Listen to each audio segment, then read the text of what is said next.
El demonio. ¿Existe el demonio? ¿Existe una entidad maligna, una inteligencia superior que puede entrar en nuestro cuerpo, que puede hacer parte de nuestro mundo sin darnos cuenta, que puede manipularnos, destruirnos desde adentro? Como cuando alguien con su mano toma un cartucho de dinamita y lo enciende. ¿Está el demonio obrando dentro de algunas personas sin que ellos se den cuenta? En este podcast de los audios de Cruz Escribiente vamos a hablar de uno de los casos más asombrosos de toda la historia, que se transformó en una película llena de escenas que surgieron realmente en la vida real, una película donde las personas no soportaban estar en el cine. Les estoy hablando nada más y nada menos que del Exorcista y de todos sus misterios. Eso es lo que vamos a explorar y eso es lo que vamos a ver en este capítulo especial con una invitada muy especial en los audios de Cruz Escribiente. Así que abróchese los cinturones y escuche hasta el final, hasta el final, hasta el final.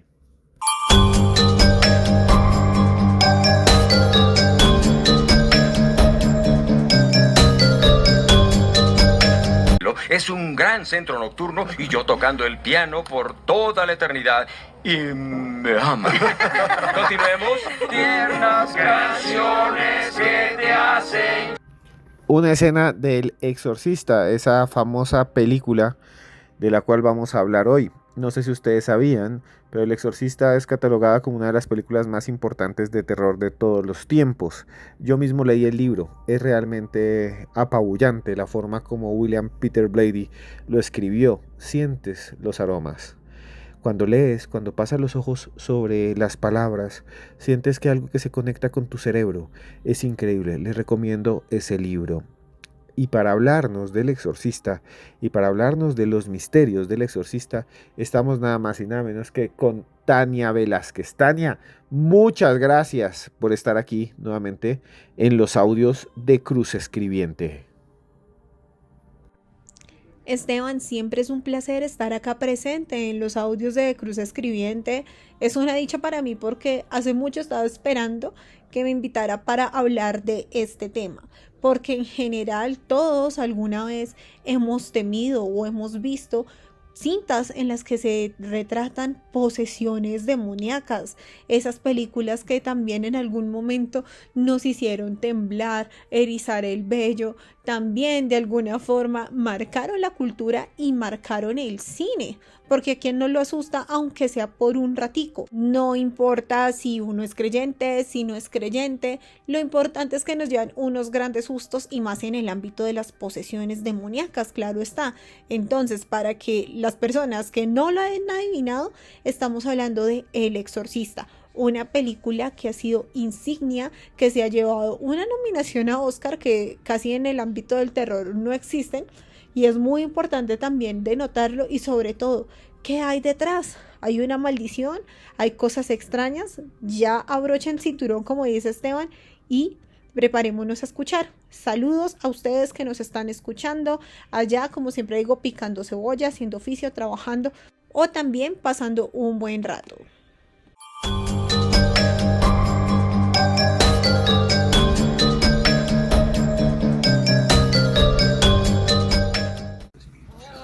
Como era en un principio, ahora y siempre, por los siglos de los siglos. Amén. Salva a tu sierva. Que ha puesto en ti su confianza, Señor. Entra en ella como una torre fortificada. Frente al enemigo. No permite. El Exorcista, una película fabulosa, famosa, conocida en todo el mundo, inspirada en un caso real, inspirada en cientos de casos reales. Y siempre de ahí en adelante existe una gran cantidad de historias que utilizan el mismo esquema, un sacerdote anciano y un sacerdote joven. El padre Carras aquí, que va allí, que es el gran padre exorcista del Vaticano, acompañado de alguien a quien le enseña. Y es que quería hablarles un poco de eso antes de hacer la siguiente pregunta, porque Tania nos va a contar muchísimas cosas más. Pero realmente sí era así. Durante muchos años los padres exorcistas, por ejemplo en el mundo ortodoxo o en otras religiones, incluso el cristianismo y el catolicismo, siempre le enseñaban a los padres jóvenes cómo hacer los diferentes rituales para expulsar los demonios, para sacarlos de los cuerpos de las personas. Y bueno, Eso es lo que se retrata un poco ahí en el Exorcista, en la película. Y para hablar de esa película, vuelvo a decir, está con nosotros Tania Velázquez.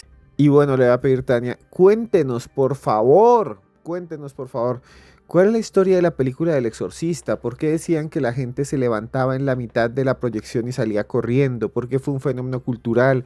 Porque duró años, escuchen muy bien, duró años en cartelera. En algunos lugares del mundo duraron proyectándola mucho tiempo en cartelera. Y también cuéntenos quiénes fueron sus directores, quién fue su escritor, de dónde surgió la idea. Cuéntenos de este fenómeno, de este extraño fenómeno cultural que fue nada más y nada menos que del Exorcista. Gracias por estar aquí, Tania, nuevamente, y cuéntenos los detalles de esta película. Como muchas de las grandes historias que se cuentan en el cine, esta no comenzó como una película. Comenzó con un libro que se llama del mismo nombre, El Exorcista. El guión se adaptó para volverlo película en el año 1973. La dirigió William Friedkin, pero la adaptación del guión la hizo el mismo autor de la novela, que se llama William Peter Blatty. Pero, ¿de qué se trata? Es acerca de un episodio de posesión demoníaca que sufre Regan McNeil, una niña que tiene 12 años, es muy pequeñita, es hija de una actriz, pero la niña es sometida a un exorcismo. El reparto es un reparto de lujo. Tenemos como protagonista a Linda Blair, que interpreta a Regan McNeil, la protagonista. También tenemos a Jason Miller, quien interpreta al padre Carras. Y por último a Max von Sydow, que interpretó al padre Merrin. Esos son los tres personajes principales de esta trama. También hay muchos más. Sin embargo, tengo que contarles que El Exorcista marcó hito en las películas de terror porque irrumpió en el tema de posesiones demoníacas y sobre todo fue una de las pocas películas que ha tenido nominaciones a los premios Oscar como película de terror y también al Globo de Oro, además de ganarlo, porque ganó premio Oscar como mejor guión adaptado. Además de que pasaron muchas cosas en el rodaje. Linda Blair dejó de ser adorada por muchos, sino perseguida porque creían que de verdad estaba endemoniada, y en el set ocurrieron unas cosas de las que de una vez le digo, prepárese porque va a estar muy fuerte. Y retomando lo que se trata de la trama principal, todo comienza porque en una excavación arqueológica el padre Merrin encuentra un amuleto semejante a la estatua de Pazuzu, un demonio que siempre había perseguido el padre Merrin, lo había expulsado muchas veces, pero siente que vuelve a amenazarlo. Mientras tanto, el padre Carras, que es un padre joven, comprometido, empieza a dudar de su fe, empieza a pensar si realmente existe Dios, si hay justicia en el mundo. Ve a la mamá que está casi en sus últimos días, pero comienza a tener esa crisis de fe. Creo que todos hemos tenido crisis de fe, tanto usted como yo. Muchos han decidido después de esa crisis creer o no creer, eso cada quien, pero eso fue lo que le pasó al padre Carras. Y mientras ocurren esas dos historias es donde comienza la de Regan McNeil, la niña que comienza a ser víctima de las tentaciones del demonio, empieza de alguna manera a ver cosas, a gritar, a tener una personalidad completamente diferente. La mamá se asusta, no piensa en un momento que es el demonio, piensa que es una enfermedad psiquiátrica, la llevan a los médicos, la someten a tratamientos, pero también comienza a hablar la niña otros idiomas que nunca había aprendido y comienza a referirse de forma sacrilegiosa a todos los objetos que la rodean, llámense cruces, imágenes y demás, por lo que deciden decirle a la mamá: esto está muy extraño, esto no es normal, consulte a un sacerdote, y ahí es donde deciden que es mejor que la niña sea sometida a un exorcismo.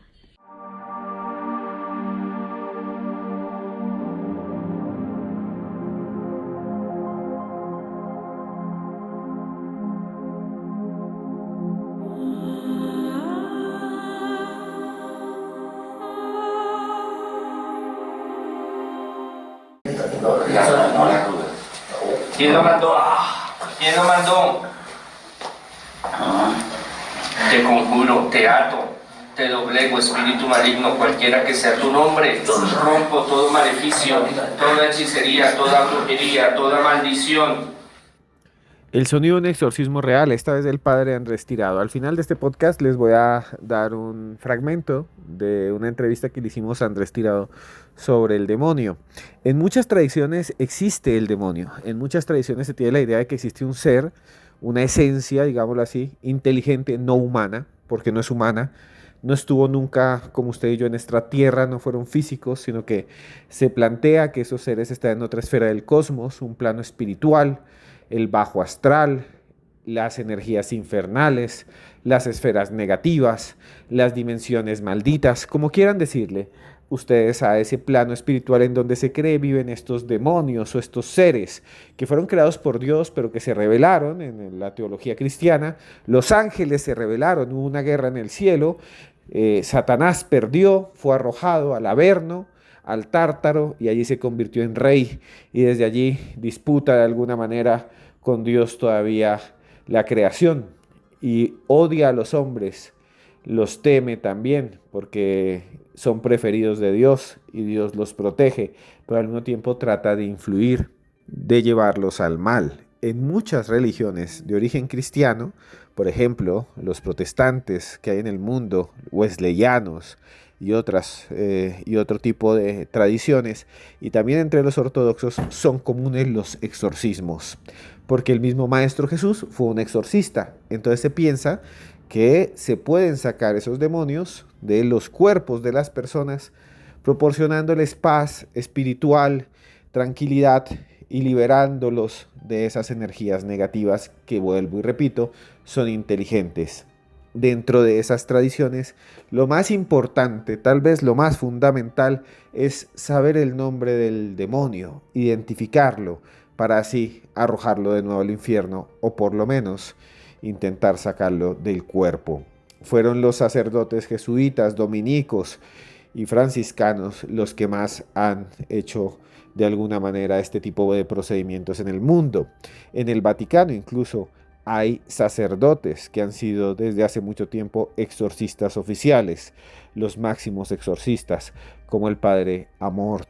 Hablaremos del padre Amort en otro podcast. ¿Les gustaría? Pero por ahora estamos hablando del Exorcista, esa película que fue tan y tan famosa, cuya trama sigue manteniendo a mucha gente expectante. Pero ¿sabían ustedes que hubo un pequeño niño, una historia real de un exorcismo que sucedió en los Estados Unidos y que inspiró la película? Era un niño llamado Roland Doe. Roland Doe, como quieran decirlo. Nació en 1936. Su nombre real no era ese, es el seudónimo que se publicó. Tania, ¿cuál es la historia? Por favor, cuéntenos la historia del pequeño Roland Doe y por qué inspiró al exorcista. ¿De dónde surgió? ¿Cuál es la conexión entre esta historia de un niño atormentado por demonios, al que se le metieron criaturas infernales, malignas, y que de alguna manera estuvo en un procedimiento para que los sacerdotes se las arrancaran del interior, y cuya historia, vuelvo a decir, se transformó nada más y nada menos que en la película del Exorcista? Curiosamente, sí existe una historia real que inspiró tanto a la película como el libro, y se trata de una historia ya de hace 75 años. Imagínense que en ese entonces William Peter Blatty no era nada más que un estudiante universitario de Georgetown, tranquilo, tenía uno que otro trabajito, pero cuenta que hace 75 años, que fue cuando vio un titular del Washington Post que decía: un sacerdote libra a un joven de las garras del demonio. En ese instante, William dice que no volvió a ser el mismo, que ahí fue cuando se convirtió en escritor, en guionista cinematográfico, porque esa historia lo obsesionó por muchos, muchos años. Él cuenta que conocía bastante de religión, del catolicismo, porque estudió en una universidad jesuita, quería convertirse inclusive en un auténtico experto en exorcismos, porque quería conocer más de esas prácticas, le daba mucha curiosidad todo lo que rondaba alrededor de estas historias que de verdad se encuentran en el mundo desconocido. Hay muchas personas que tienen de cerca parientes que han estado en exorcismos, que han sido protagonistas de primera mano de ellos y dicen que la iglesia tiene prohibido que se hable de esas cosas porque realmente lo que sucede da terror. Y así fue como William Peter Blatty dijo: de verdad estoy obsesionado con el tema. En muchas entrevistas dijo que se encerró y empezó a leer todos los libros habidos y por haber acerca de exorcismos, de posesiones demoníacas y todos los libros publicados en inglés hasta la fecha en 1940. Buscó sacerdotes, los consultó, los entrevistó, buscó en archivos, fue hasta iglesias a buscar registros, pero aún así le resultaba difícil reconstruir un caso completo sobre posesiones y exorcismos. Entonces, como no lo encontró como tal, empezó a optar por la ficción. O sea, él quería empezar a escribir crónica de lo que había sucedido, pero como no encontró lo suficiente, armó su propio relato. Cambió detalles de la noticia que les comenté al principio que había leído su juventud y escribió sobre una niña que la sometieron al exorcismo. Y fue así como en el 71 llegó la novela del exorcista, que llegó a vender 13 millones de copias solamente en Estados Unidos. O sea, estamos hablando de un bestseller.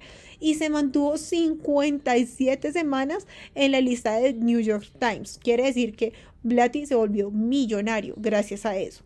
Y 2 años después fue cuando salió la película El Exorcista, ya con Linda Blair como protagonista. Se adaptó a la versión del cine y todavía sigue siendo una de las historias de terror que más han sido recordadas hasta la fecha, porque creo que todos alguna vez tuvimos ese trauma cinematográfico, ver a Regan al revés, de lanzar maldiciones, o inclusive no teníamos que ver la película para saber quién era esa niña, porque para una generación ya más reciente, cuando llegaban correos electrónicos o videos de concentración, al final te ponían la cara de Regan siendo poseída y con un grito, y con eso teníamos toda la vida para un trauma y para un susto.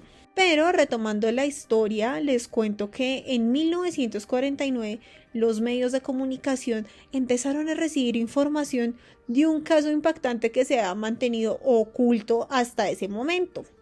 Y resulta que ese 20 de agosto de 1949, el mismo Washington Post, el que había hecho la historia de ese niño poseído, reveló en su portada que durante la primera parte de ese año, un muchacho de 14 años había sido sometido en varias ocasiones a procesos de exorcismo y que, según anunciaron, ya habían tenido un final exitoso. O sea, le fue bien porque sí le sacaron los demonios. El joven tenía 14 años y provenía de la ciudad de Mount Rainier. Dice la misma fuente de Washington Post que él sí había sido víctima de una posesión demoníaca, pero solo después de entre 20 y 30 intervenciones de ese rito tan antiguo, el demonio finalmente fue expulsado. El artículo fue brillante. Cuentan que ese procedimiento, el religioso, el padre a cargo, detalló que estuvo con el joven varios meses en todas las etapas. Él dice que las últimas 3, el muchacho estalló en ataque de insultos, de gritos, de alaridos, comenzó a hablar latín, que él nunca hablaba latín. De latín, de hecho, queda para personas que conocen más el mundo religioso. Pero cuando el padre alcanzó el punto más álgido del ritual, a decir la bendición, el nombre del Padre, del Hijo y del Espíritu Santo, yo expulso demonio de ti, fue cuando definitivamente salió. Como estamos en un mundo en el que atacamos a la gente bastante acerca de lo que ocurre alrededor, dijeron que no iban a revelar el nombre del muchacho, porque la gente iba a pensar que continuaba endemoniado, o como en el caso de Regan, o sea, la actriz de Linda Blair, que creían que ella sí había sido una mujer víctima de una posesión demoníaca, dijeron que era mejor no revelar quién era esa persona. Pero con el paso de los días se conoció más del adolescente. Dijeron que sí, él había comenzado a tener comportamientos extraños a partir de la muerte de una familiar de él que se dedicaba al espiritismo. Entonces, que eso era lo que había ocasionado que se escucharan ruidos en la casa, se escuchaba que ella caminaba de noche, el muchacho tenía distintos ataques, gritaba, lloraba, hablaba en otras lenguas, como les contaba. La familia no sabía qué hacer y de acuerdo al Washington Post, ahí fue donde lo llevaron al hospital de Georgetown, después en San Luis y después en las instituciones jesuitas donde dijeron no, esto está mal, esto está raro. Como no fueron capaces de curar a los niños, fue donde comenzaron el proceso de exorcismo gracias a un padre jesuita que tenía alrededor de 50 años y empezó a orar. Cuentan que el sacerdote fue testigo de diferentes manifestaciones mientras el muchacho dormía. Empezaron a reconstruir todos los hechos. El religioso estuvo varios meses ahí al lado del muchacho, rezando, visitándolo para ver qué era lo que podía hacer. Iniciaba nuevamente los exorcismos y se quedó a vivir prácticamente en la casa de él día y noche, practicando exorcismos, haciendo ese ritual. Y ahí fue donde comenzaron a mostrarse el demonio o los demonios de una forma irritable. Ya en la última etapa del ritual, el niño se quedó quieto y comenzaron a cesar sus comportamientos, le hicieron un seguimiento y el final feliz de esta historia fue la que sirvió como semilla del caso de El Exorcista, de esta historia que nos han asustado prácticamente ya desde hace muchísimo tiempo.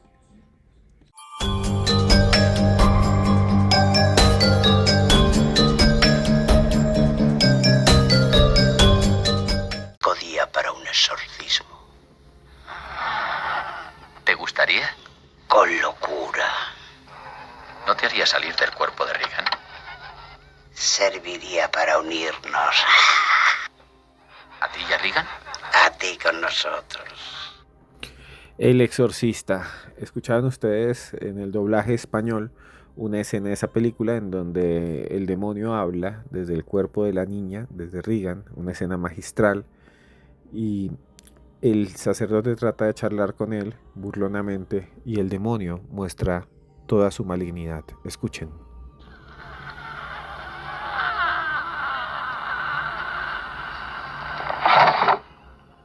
A su tiempo. No, ahora. A su tiempo. Mirabile dictu, ¿no crees? ¿Hablas latín? Ego te absolvo.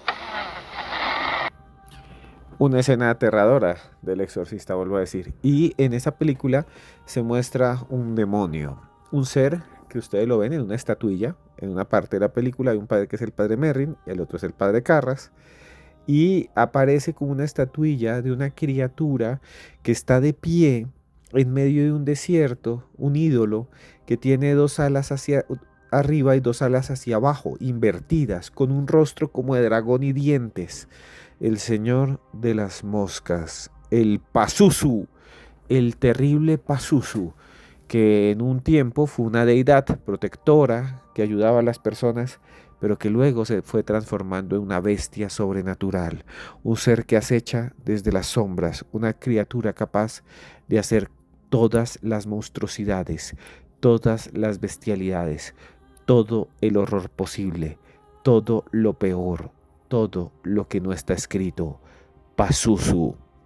Y bueno, para que nos cuenten quién es Pazuzu, qué relación tiene con la película, pues estamos aquí con Tania Velázquez. Tania, que quería preguntarle un poco esto sobre el Pazuzu, ¿no? Sobre esta criatura tan aterradora que pues a veces no tiene explicación para los que la ven. Simplemente ven a esa criatura que ahora está en camisetas, hay gente que se la tatúa, pero mucha gente no sabe quién es y dónde viene. Tania, explíquenos por favor quién es y por qué aparece en El Exorcista ese demonio aterrador, el Pazuzu. Déjenme contarles que Pazuzu como tal no tiene un origen desde la religión católica, sino que tiene varios nombres. Uno de ellos es Fasuzu, otro es Pazuza y es considerado el rey de los demonios del viento. Es hijo del dios Jambi o Anu, provenientes de la mitología mesopotámica. De acuerdo con los sumerios, esto que les estoy contando representa el viento del suroeste que trae lo más horrible del mundo, las pestes, las plagas, las tormentas, el delirio, la fiebre. También otros dicen que era la personificación del viento del oeste y ejerce su realeza sobre los demonios del viento. Por eso es el rey de los demonios. Se cree que es una entidad que es considerada como peligrosa, también repele a otros demonios porque es poderoso y también salvaguarda el hogar de su influencia. Quiere decir que en particular es protector de otras personas, como de las mujeres embarazadas y las madres. O sea, no todo es malo en la historia de Pazuzu según los sumerios.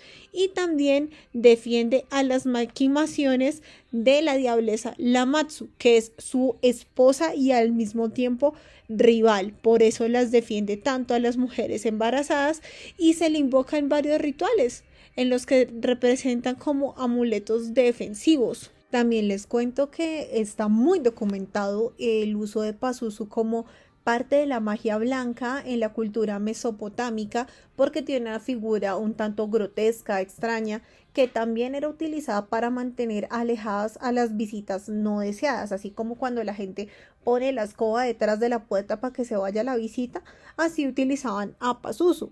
También lo utilizaban para sofocar a los demonios del viento para que no entraran a la casa, no causaran estragos, y también hay otros rituales en los que están detrás de las estatuillas de Pazuzu que tienen como inscripciones de protección. Se colocaban dentro de la casa y alrededor para lograr ese efecto deseado de protección. Se han descubierto varias cabezas de Pazuzu alrededor de Mesopotamia, principalmente terracotas, también de bronce, de hierro, de oro, de vidrio, hasta de hueso. Estas cabezas tenían agujeros o argollas en la parte superior para que las mujeres embarazadas las colocaran en sus collares para proteger al bebé de las fuerzas del mal. Por eso digo, es un demonio y al mismo tiempo es considerado una deidad. Ocasionalmente las cabezas de Pazuzu se unían a los sellos de los cilindros o también como broches, como hebillitas, porque estas cabezas se encontraban en las tumbas. Otros usos que tiene la imagen de Pazuzu, de acuerdo a los textos rituales de Uruk, cuentan que se entregaba un collar de bronce o un amuleto de Pazuzu a las mujeres embarazadas para protegerlas de abortos. Y también hay unas figuras de Pazuzu que no son como las que vemos en El Exorcista, sino que tienen una forma de rectángulo, donde él está de pie o agachado. Estos amuletos eran hechos de piedra y se podían colgar en la pared para proteger una habitación o una entrada. Y este tipo de amuletos también se encontró en una casa de una ciudad neoasiria llamada Tel Shekin Hamad. Estaba tirado en el piso en la sala de recepción principal y se cree que fue colgada para que estuviera en la pared de frente de la entrada para proteger la casa.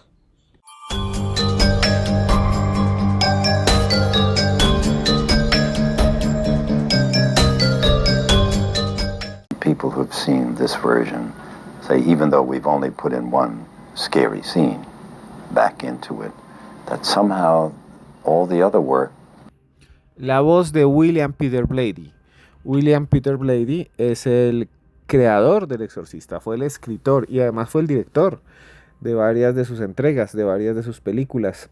Detrás de las escenas estaba él, el gran genio William Peter Blatty. Ya saben ustedes que surgió en 1973 El Exorcista. Pero antes de hacer la última pregunta sobre estos enigmas que hay, quisiera decirles que muchas películas, muchos actores que han hecho obras de teatro, porque hay una obra de teatro también del Exorcista, y otras películas de terror dicen que los persiguen extrañas situaciones. Recuerden ustedes, por ejemplo, una película como Poltergeist. Esa película que durante muchos años fue muy popular entre la gente porque decían que la niña, que es real, había fallecido con una especie de maldición o por una especie de maldición. También, por ejemplo, su director Steven Spielberg, que hizo esta película de terror, utilizó algunas estratagemas realmente extrañas, incluso inmundas. Los esqueletos que surgen en algún momento, porque hay una escena, no sé si ustedes han visto Poltergeist 1, donde aparecen unos esqueletos que surgen del barro, del suelo, del lodo, y los protagonistas, algunos quedan allí en esa piscina de fango, como en ese lodazal, como en ese pantano, y entonces surgen esqueletos humanos. Esos esqueletos eran reales. El director, vuelvo a decir Steven Spielberg, que estuvo ahí detrás, mandó a que pusieran esqueletos reales. Y muchos actores que han trabajado en este tipo de películas aseguran que hay algo, a veces algunos, no todos, que los persigue, como si hubiera algo allí que los estuviera observando mientras interpretan estas historias. En El Exorcista también surgieron cosas similares. Makes the whole of it scarier. Y es lo que dijeron varios de los que participaron en esta obra, como este señor, vuelvo a decir, William Peter Blatty, que fue su director. Pero bueno, Tania, cuéntenos por favor, nárrenos, ¿cómo fue que muchos de los actores y muchas de las personas vivieron cosas realmente extrañas? ¿Qué es lo que pasó detrás del Exorcista? Yo creo que esta era la pregunta que estaban esperando todos y por las que los dejé acá, pegaditos al podcast. Y sí, pasaron muchas cosas extrañísimas en la grabación de la película del Exorcista. Entonces prepárense, porque mientras estaban en la grabación, en el rodaje del Exorcista, que comenzó el 14 de agosto del 72, que empezaron a escuchar ruidos extrañísimos. Los técnicos decían, ve, pero ¿por qué? Si ya tenemos el sonido bien y todo, comprobaban. Y cuando fueron a comprobar encontraron que habían sombras por ahí. No sabían de qué era, solo que eran sombras y no había nadie más alrededor que no fueran sino los sonidistas. Entonces les hizo extraño. Le contaron a Blatty, dijeron, ay, dejen la bobada, ustedes están asustados porque la película es de demonios, así que tranquilos. Pues les cuento que las cosas no calmaron ahí. Ahí comenzaron rumores de que la película estaba maldita, porque unos días antes de incendiar la filmación, el decorado que ya estaba listo, que representaba la casa de Regan McNeil, la niña poseída, se incendió. Dentro de la casa estaban 3 operarios que se murieron, víctimas de este incendio. Las llamas devoraron todo, menos, póngale cuidado, menos la habitación donde se representaba completamente el exorcismo. O sea, sí había un decorado de la habitación de la casa de la niña, pero lo que se incendió fue todo, menos la habitación del exorcismo. La gente decía que no, que eso era muy raro, que una paloma entró al lugar y asustada empezó a volar por todo lado y que se enredó en los cables y que eso provocó un cortocircuito, se murió la paloma y todos los que estaban ahí empezaron a echarse la bendición, dijeron que eso no podía ser posible, que era que estaba endemoniado el set. Entonces aplazaron 6 semanas la filmación. Luego de estas 6 semanas dijeron, bueno, ya pasó todo, pero Max von Sydow, que ya les conté que es uno de los que interpretaba a los sacerdotes del Exorcista, pidió permiso para ausentarse. ¿Por qué? Porque se le murió el hermano. Ahí les dejo el dato. Días después de eso, Linda Blair también faltó unos días, pidió permiso también, porque también se le murió un familiar y fue su abuelo. Ya estamos hablando de varias muertes durante el rodaje. Y si esto de pronto diga usted le parezca una coincidencia, les cuento que no solo pasó eso, sino que los personajes que encarnados por Jack McGowran y Vasiliki Maliarus, que en la película morían, en realidad no llegaron al estreno. Recuerden que eran unos personajes que morían durante la película y ambos se murieron en la postproducción. Continuando con la mala racha, con la maldición del exorcista, les cuento que también uno de los técnicos de la película lo asesinaron. El vigilante nocturno que custodiaba todo el estudio lo encontraron sin vida. También no se sabe por qué, simplemente lo encontraron ahí. Jason Miller, que fue otro de los protagonistas, casi estuvo a punto de morirse porque su hijo estuvo gravísimo después de estrellarse con su moto. Y no paró ahí. De hecho, en el año 1979, Paul Batterson, que tenía una aparición chiquita en la cinta, fue condenado porque asesinó, desvivió, acabó con un crítico de cine y fue sospechoso de otros 6 crímenes. El hijo de Mercedes McCambridge en 1987, la mujer que puso la voz a el demonio que poseía a Regan, mató a su esposa y a sus hijos y luego se desvivió, acabó consigo mismo. Pero ustedes dirán, eso no tiene nada que ver. Volvamos al set. Les cuento que sugestionado o no la gente por las muertes, por los ruidos, por las sombras, por el susto, Ellen Burstyn, que era la mamá de Regan, Chris, se negó, de verdad se negó a seguir filmando si no sacaban las líneas que decían creo en el diablo, porque ella aseguraba que cada vez que decía eso sufrirían todas las consecuencias, y por las dudas y por la sugerencia de Ellen dijeron no más y suprimieron esas líneas y le hicieron caso. Ya más tranquila, la actriz retomó las escenas, todo marcaba para que le fuera muy bien, pero pasó algo peor. Y es que cuando ella estaba hablando en la grabación, recuerden que Regan debería estrellarse contra una pared. Y para evitar accidentes, pues todo el tema de producción y demás, ella debería tener un arnés asegurado para que no la lastimaran. Pero cuando estaban preciso en la filmación, el arnés se rompió y la niña cayó con violencia, se pegó supremamente duro. De hecho, el golpe fue tan fuerte que ella comenzó a gritar desesperadamente y el director, en vez de cortar la filmación, dijo no, siguen y ponemos los alaridos. Así que en la película, cuando usted ve esa escena de donde ella se pega, realmente sí, son sonidos de dolor real. Después, Burstyn, el director, exigió de verdad que un sacerdote que se llama Thomas Berningham, él era el asesor de la película frente a temas de exorcismos, le dijeron, venga, háganos un exorcismo, por favor, vea que esto está muy raro. Él dijo no, se quedó frío, se negó, se asustó, pero le dijo más bien, yo solo los voy a bendecir. Todos se siguieron persignando y él bendijo el set, pero ocurrieron otras cosas. Eso en cuanto a sucesos que podemos decir inexplicables, pero en temas de rodaje también pasó algo y es que el director dijo, bueno, acá necesitamos mascaritas de susto. Entonces Friedkin empezó a utilizar métodos extraños, hizo que John Miller, que era el que interpretaba al padre Carras, se asustara de verdad. Él decía, el padre Carras tiene que lucir asustado y usted no parece asustado.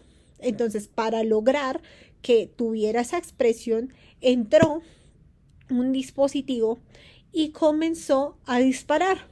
La cara de pánico la logró definitivamente, sí se veía asustado, pero tampoco estaba conforme con la cara del otro padre, que era un padre O'Malley. Otro de los actores se acercó hasta él y le dio una cachetada. Y como él quedó tan sorprendido, le dijo, mire, esa es la expresión que yo necesitaba. Ahora sí, a filmar. En otro momento, o sea, ya estamos hablando que el director Friedkin tenía todo, pero todo lo potencialmente agresivo para que las personas actuaran como él quisiera. Hay otro momento, otra escena que todos recordamos y es cuando Regan vomita una sustancia bien horrible frente al padre Carras, ¿se acuerdan? Pues nadie le contó eso al actor y Linda ya estaba lista para emplear sus dotes actorales. Él no sabía que iba a pasar esa escena, así que cuando ella vomita, esa expresión es completamente genuina porque definitivamente nos causa mucho asco. También hay otra escena que ya era de las técnicas de Friedkin, donde él dijo, bueno, en el cuarto de Regan vamos a instalar 4 aires acondicionados.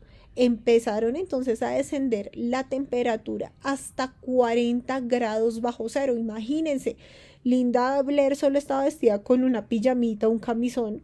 Fue el único momento donde definitivamente se sintió ella protegida porque no contrajo ninguna enfermedad ni le dio hipotermia y los demás estaban mejor vestidos. Y esto lo hacían para que era esa sensación de vapor cada vez que la gente respiraba. Se sentía ese ambiente. Y además, retomando a la paranormal, ahí es donde les cuento que se caían los bombillos, se apagaba la luz, desaparecían las cintas con escenas que ya estaban grabadas. Entonces, ahí les dejo el dato de todo lo que tiene que ver con El Exorcista. Pero si les quiero decir algo, nosotros no vimos realmente a Pazuzu, ¿cierto? Pero hay una escena en la que si uno llega a pausarlo, se ven dos ojos demoníacos. Ahí les dejo el dato para que la próxima vez que hagan El Exorcista se animen a detallarse en eso. No les voy a contar en qué parte, espero que se fijen.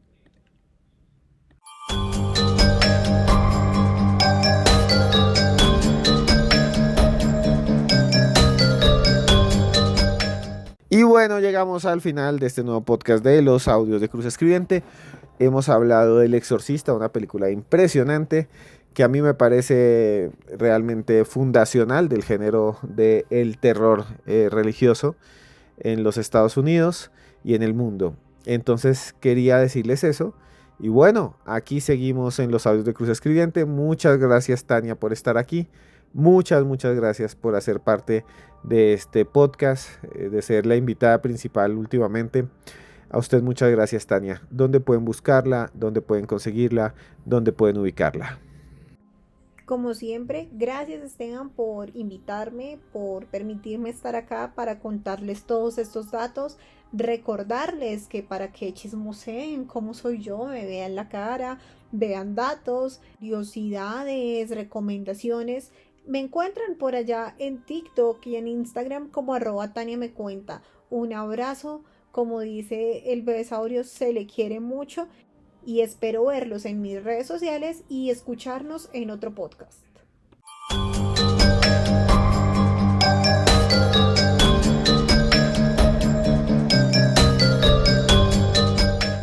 Y bueno, señoras y señores, llegamos al final de otro nuevo podcast, esta vez hablando del Exorcista, esa película que nos hizo a todos de alguna manera interesarnos en lo paranormal. Y quería contarles algo que no salió en el podcast, y es que cuando yo era niño recuerdo muchísimo haber visto, pero sobre todo, El Exorcista 3. Me llamó muchísimo la atención. Cuando vi esa película me interesé mucho en el mundo sobrenatural, me parecía muy aterrador, me parecía realmente, quedaba yo apabullado cuando veía esas imágenes. Y El Exorcista es un gran clásico del terror sobrenatural, del terror religioso, de ese tipo de películas que cada tanto surgen por allí. Hay un montón de clones del Exorcista. ¿Ustedes vieron algunos? ¿Qué película ustedes han visto sobre exorcistas? Si han visto alguno, por favor, aquí abajo coméntenme, porque realmente sigue llamando la atención. Por ahí está Exorcismo en el Vaticano con Russell Crowe. Por ahí está El exorcismo de Emily Rose. Vamos a hacer un podcast sobre ese porque es un caso real. Por ahí está también la serie El Exorcista, que fue bastante interesante. Y en esa serie salió Linda Blair, la niña que sale allí, de la que ya hemos hablado. La niña que hace el papel principal en El Exorcista. ¿Ustedes han vivido o han conocido personas que se hayan de alguna manera enfrentado a esos casos? ¿A casos de posesión demoníaca? ¿Ustedes han visto a alguien que supuestamente está endemoniado? En la Biblia, el mismo Jesús de Nazaret era un exorcista, ¿sí? Hay una parte, un versículo, en que se cuenta que él llega a una isla y él saca de un personaje poseso, de una persona atormentada por demonios, esas criaturas infernales, seres del bajo astral, entidades nauseabundas, las saca del cuerpo de este endemoniado y las lanza, las arroja a un grupo de cerdos que después se lanzan por un abismo. Historias asombrosas del exorcista. Y también tenemos entonces un video podcast en nuestro podcast de Historias Paranormales con Esteban Cruz, en el que entrevistamos nada más y nada menos que a un monseñor un monseñor católico independiente, el monseñor Andrés Tirado, que asegura haber hecho una gran cantidad de exorcismos y haber quitado los espíritus de los cuerpos de personas y haberlos liberado. Pueden encontrar ese podcast en Historias Paranormales con Esteban Cruz, así se llama el canal de YouTube. Buscan Exorcista y escuchen entonces ustedes el tráiler, escuchen ustedes este avance para, si quieren, ir allá al canal y ver esa entrevista completa. El diablo es un ser despiadado que busca destruirnos. Es un ser real. Cuando coge y me empuja y me tira contra la pared y casi me deja sin respiración. Puede manifestarse en hombre, puede manifestarse en mujer, en un perro, en moscas. Se puede manifestar como una sombra. Los crucifijos se voltean, se estallan las tazas, se totean los vidrios.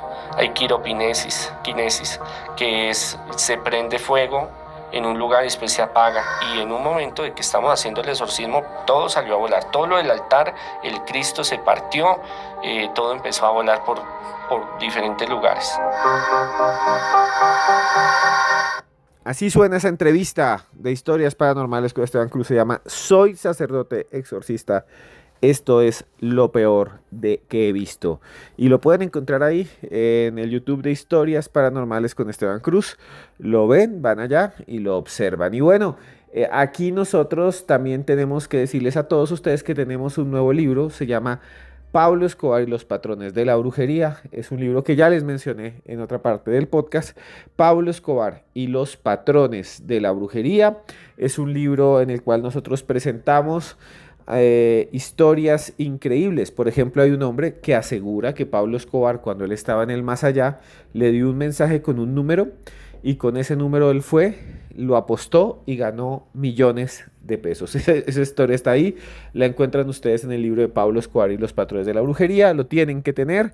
Y bueno, seguimos adelante. Llegamos al momento en el que yo siempre les narro, les cuento una historia de crecimiento, una leyenda, un mito que nos ayuda a ser mejores personas. En esta oportunidad les voy a narrar una nueva historia, una historia china. Sí, señoras y señores, una historia china que nos puede ayudar a nosotros a meditar, a pensar en el futuro, a pensar en la posibilidad de cambiar, de ser mejores personas. Hoy voy a hablarles de un cuento llamado La vasija agrietada y comienza así.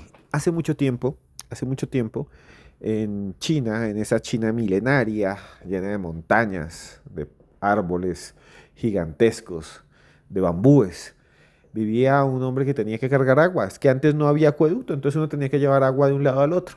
Y el tipo iba ahí cargando agua de un lado para otro, iba con un palo ahí encima de la espalda, cargando agua de un lado para otro con dos tinajas. Tenía dos tinajas de barro, entonces tenía que cargar agua para la casa, pero era muy pobre. Y ese hombre entonces tenía una vasija que estaba normal, pero la otra estaba agrietada, rota, se le había caído y estaba quebrada.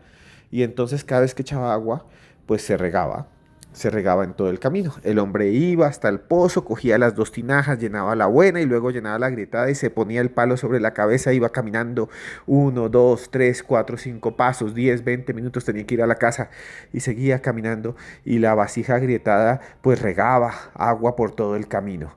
Todos los demás hombres del pueblo se burlaban, incluso algunos más pobres que él. Otros ricos decían, pero ¿cómo este tipo es de tonto, bruto? ¿Cómo anda cargando esa vasija agrietada? Es un tonto. Hace esfuerzo y bota el agua por todo el camino. Y así fueron pasando los días, fueron pasando las semanas. El hombre no le hacía caso a la gente que lo trataba mal, que le decía loco, que le decía ignorante. Incluso su propia familia, sus hijos decían, oye, ¿por qué eres tan bruto? ¿Por qué tienes que cargar esas vasijas así? ¿Por qué tienes que cargar unas vasijas rotas, desvencijadas? Entonces un día sus hijos ahorraron dinero y le compraron una nueva vasija que no estaba rota y se la regalaron. Y él dijo, no, yo quiero mi vasija quebrada. Pero papá, ¿por qué haces eso? ¿Por qué quieres llevar siempre una vasija quebrada? ¿No ves que riegas el agua? ¿No ves que pierdes de alguna manera tu esfuerzo? Un momento, les dijo, quiero que vengan conmigo hasta el pozo. Y entonces los hijos, la esposa del carguero, del aguatero, Caminaron hasta el pozo y vieron que era un pozo de aguas claras, cristalinas. Luego el hombre cogió la vasija desvencijada y la colgó, y también cogió la que estaba normal y la colgó también al palo y empezó a caminar. Les dijo, vengan conmigo, les voy a mostrar por qué me gusta andar con esta vasija quebrada. Quiero mostrarles qué es lo que pasa. Y entonces empezó a andar y empezó el agua a regarse al lado derecho, donde él siempre llevaba esa vasija, siempre la llevaba al lado derecho. Las gotas de agua caían sobre el suelo y entonces se regaban, y ahí habían un montón de plantas verdes, verdes, verdes, siempre al lado derecho. Miren, miren lo que hay ahí, miren ese camino de plantas verdes, miren, miren allí, miren lo que crece. Y de repente los hijos y la mujer quedaron completamente asombrados. En todo el camino había una línea verde brillante con cantidades de plantas, algunas grandes, altas, llenas de flores, hermosas, que brillaban bajo el sol. ¿Ven? Yo dejo que caiga agua sobre el camino para que alimente a esas plantas, para que alimente a esas flores. Lo he hecho así, no 1, 2, 3, 4 años, 5, 6, y ahora el camino que me lleva a mi casa es un jardín con las más hermosas flores que jamás he visto en la vida. Y esa historia habla del sacrificio. A veces tenemos que dejar algunas comodidades, dejar de lado algunas comodidades para que el mundo sea más bello, para que el mundo sea más tranquilo, para embellecer el mundo. Imagínense, este hombre tenía esa vasija rota, la fue cargando de un lado hacia el otro, todo el tiempo que estuvo ahí llevando agua a su familia, y la vasija gota a gota iba regándose y creó un largo jardín. Vuelvo a decir, así es nuestra vida. Hacemos sacrificios, le damos a otras personas de nuestro dinero y alegramos el mundo, y lo hacemos un jardín con nuestros hijos, nuestros hermanos, con las personas que queremos. Tal vez somos como ese hombre que carga esa vasija. ¿Les gustó esta historia? Si les gustó, por favor, denme like ya mismo aquí en este podcast que hicimos sobre El Exorcista. Y bueno, recuerden que tenemos nuestro libro de Pablo Escobar y los patrones de la brujería. Y ahora sí, lo que yo siempre les digo, a ustedes estén donde estén, pero esto es de verdad, haciendo lo que estén haciendo. Yo quiero decirles que yo, de verdad, de todo corazón, yo, Esteban Cruz, los quiero mucho.